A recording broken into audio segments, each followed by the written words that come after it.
బాహుబలి ప్రాణం పోసి పెంచుకున్న నా బిడ్డ తన కోసం ఆ పరమశివుడు రాసిన గమ్యమేంటో అప్పుడు నాకు తెలియలేదు. తన మరణం ఒక ముగింపు కాదు, ఓ మహాకార్యానికి ప్రారంభం. తన గమ్యం యుద్ధం, భూత వర్తమాన భవిష్యత్ కాలాలని శాసించి దేవాసుర సంగ్రామం. తప్పుకో విశాసుర, బాహుబలికి శిక్ష తప్పదు. సోదరా ఇంద్ర, నీకు బాహుబలి కావాలంటే నన్ను గెలిచి తీసుకో.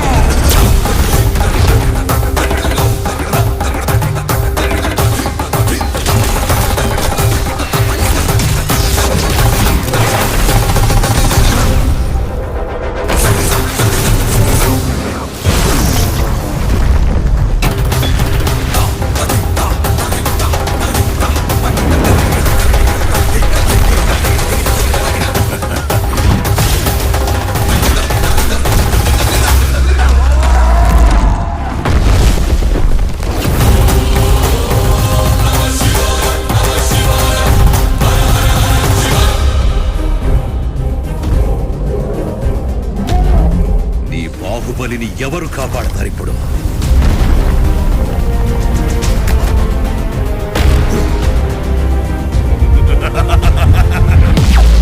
జై మహాకాల! అది అదే ప్రశ్న ఇంద్ర, ఇప్పుడు నిన్నెవరు కాపాడతారా అని. ఈ 14 లోకాల మనుగడ ఒకే ఒక మానవుడి చేతిలో. ఆ శక్తి పేరి